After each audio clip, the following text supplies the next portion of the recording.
السلام علیکم دوستو، بعض حکایات میں آتا ہے کہ اللہ تعالیٰ کی ذات ایک بار حضرت عزرائیل علیہ السلام ملک الموت سے فرماتے ہیں کہ اے عزرائیل، تم نے میرے حکم سے لاکھوں کروڑوں اربوں انسانوں کی جانیں لی ہیں، کیا کبھی تمہیں کسی کی جان لیتے ہوئے ترس نہیں آیا؟ کیا تمہیں محسوس نہیں ہوا کہ مجھے اس بندے کی جان نہیں لینی چاہیے تھی؟ تو حضرت عزرائیل علیہ السلام فرماتے ہیں، اے باری تعالیٰ، مجھے آپ کی عزت کی قسم، جب بھی آپ نے مجھے کہا ہے کسی کی جان لینے کے لیے، تو میں نے کبھی کسی دکھ تکلیف کے بنا میں اس کی جان لی ہے۔ ہاں، 2 واقعات ایسے تھے جب مجھے کسی کی جان لیتے ہوئے ترس آیا۔ اللہ تعالیٰ نے فرمایا کہ وہ کون سے واقعات تھے جب آپ کو کسی کی جان لیتے ہوئے ترس آیا؟ تو حضرت عزرائیل علیہ السلام فرماتے ہیں کہ ایک بار ایک کشتی کسی طوفان میں گھری ہوئی تھی، تو آپ نے مجھے حکم دیا تھا کہ اس کشتی کو تباہ کر دیا جائے اور اس میں موجود لوگوں کی جان لے لی جائے، سوائے ایک ماں اور اس کے نومولود بچے کے سوا۔ تو حضرت عزرائیل علیہ السلام کا کہنا تھا کہ میں نے اس کشتی کو تباہ کیا، سب لوگوں کی جانیں لے لی سوائے اس نامولود بچے اور اس کی ماں کی، جن کا تختہ سمندر میں پانی پر تیر رہا تھا۔ تو آپ نے مجھے فرمایا کہ اب اس تختے کو 2 ٹکڑے کر دو اور ماں کی جان لے لو۔ تو اس وقت مجھے ترس آیا کہ جب آپ نے مجھے کہا کہ اس بچے کی ماں کی بھی جان لے لو، اور میں نے سوچا کہ یہ بچہ سمندر میں کیا کرے گا، کیسے یہ زندہ رہ پائے گا۔ تو اس وقت اس ماں کی جان لیتے ہوئے مجھے ترس آیا۔ تو اللہ تعالیٰ نے فرمایا کہ وہ دوسرا کون سا واقعہ ہے جب تمہیں کسی کی جان لیتے ہوئے ترس آیا؟ تو حضرت عزرائیل علیہ السلام فرماتے ہیں کہ دوسرا واقعہ تب کا ہے جب زمین پر ایک بادشاہ نے ایک بہت بڑی جنت بنائی، ایک بہت بڑا شہر بنایا جو کہ جنت کے مانند تھا، جس کی ہر اینٹ سونے کی اور جواہرات کی، اور اس میں دودھ کی نہریں بہہ رہی تھی۔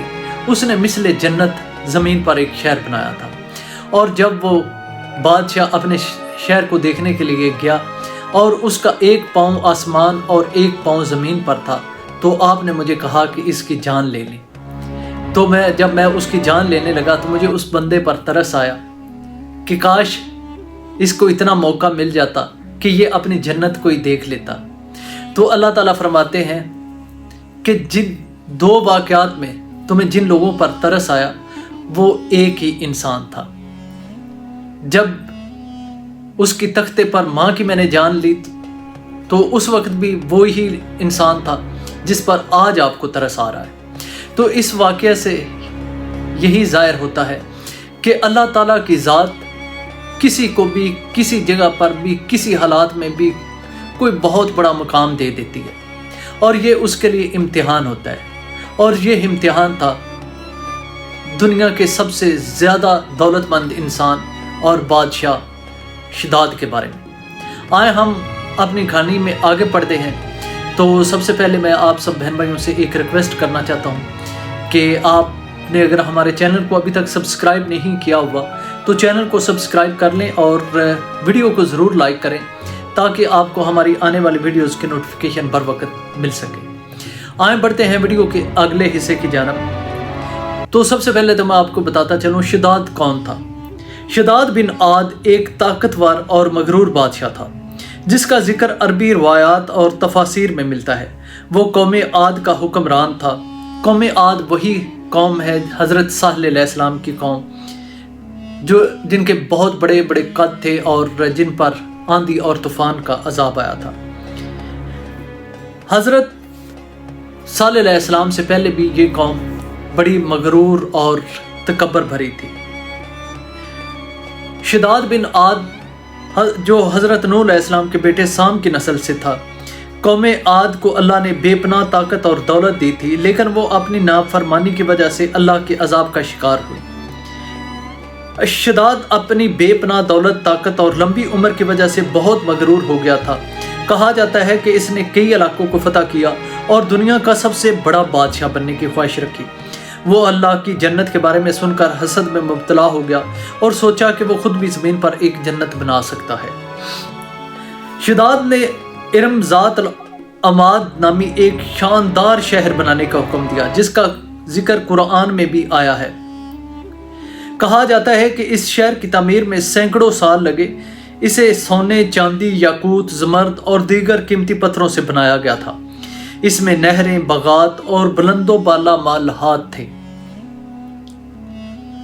जब जन्नत इरम मुकम्मल हो गई तो शिदाद इसे देखने के लिए रवाना हुआ। रवायात के मुताबिक जैसे ही वह जन्नत इरम के दरवाजे पर पहुंचा, अल्लाह ने एक ज़बरदस्त चीख के ज़रिए इसे और इसके साथियों को हलाक कर दिया। कौम आद पर भी अल्लाह का अजाब आया और वो एक खौफनाक आंधी के ज़रिए तबाह कर दी गई, जैसा कि कुरान में जिक्र है। क्या जन्नत इरम हकीकत में मौजूद थी या अब भी उसका कोई सुराग मिलता है? आज भी माहिरीन आसार कदीमा ये तलाश कर रहे हैं कि क्या जन्नत इरम वाकई कभी मौजूद थी। कुछ मुहक्किकीन का ख्याल है कि इरम अम्मान, यमन या सऊदी अरब के सहराई इलाकों में दफन हो चुका है और 20वीं सदी में कुछ आसार मिलने का दावा भी किया गया था। प्यारे दोस्तों, शहदाद की कहानी हमें यह सिखाती है कि गरूर और तकब्बर का अंजाम हमेशा तबाही होता है। कोई भी इंसान अल्लाह के अहकामात से इनकार करके कामयाब नहीं हो सकता, चाहे इसके पास कितनी भी और ताकत और दौलत जो कुछ भी है, वो अल्लाह ताला की ज़ात के सामने कुछ। अब आपके ज़हन में ये सवाल ज़रूर आएगा कि क्या शहदाद का जिक्र दूसरी इल्हामी किताबों या मज़हबों में होता है?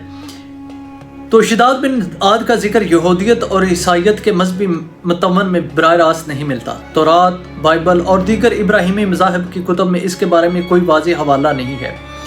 ताहम इससे मिलते जुलते कुछ नज़रियात और रवायात मुख्तलिफ सकाफ़तों में ज़रूर मौजूद हैं।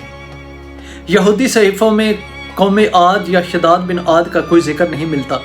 ताहम बाइबल और मेसोपोटामिया की कदीम दास्तानों में कुछ ऐसे बादशाहों का जिक्र ज़रूर आता है जो खुदाई ताकत हासिल करने की कोशिश करते हैं और इनका अंजाम तबाही होता है, जैसे निमरूद, जिसने बाइबल का मीनार, टावर ऑफ बाइबल बनाने की कोशिश की।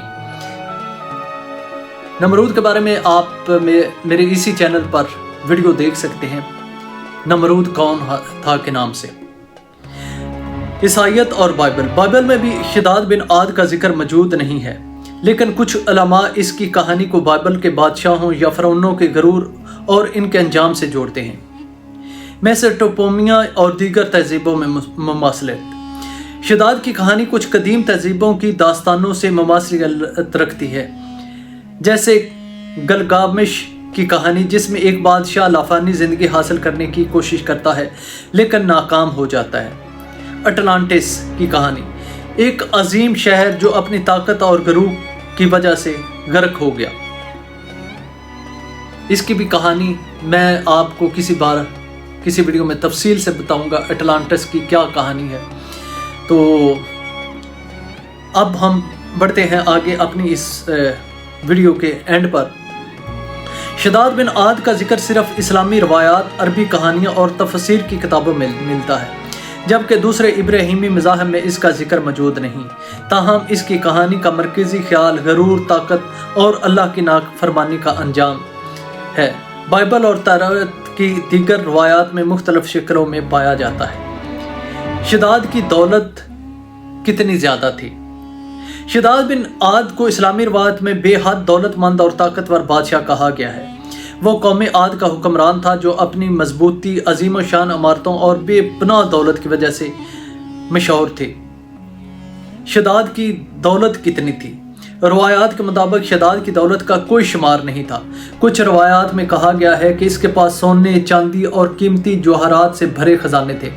वो दुनिया का सबसे बड़ा बादशाह था और इसकी सल्तनत ज़मीन के वसी हिस्से पर फैली हुई थी। कहा जाता है कि इसके अस्तबलों में हज़ारों नायाब घोड़े और महल्लात में बेशुमार खुदाम और गुलाम थे। इसके पास याकूत, ज़मर्द, हीरे और मोतियों से जड़ी इमारतें थीं, लेकिन कुरान और हदीस में इसकी दौलत की कोई मखसूस मिक़दार बयान नहीं की गई, बल्कि ये तफसील अरबी तारीख़ और तफसीर की किताबों में मिलती है। तो प्यारे बहन भाइयों, ये था शहदाद के बारे में मुकम्मल और एक मुख्तसर तारीख़ी बयान। अगर आपको ये वीडियो पसंद आती है तो वीडियो को लाइक और चैनल को ज़रूर सब्सक्राइब कीजिएगा। मिलेंगे नेक्स्ट वीडियो में, तब तक के लिए अल्लाह हाफिज़।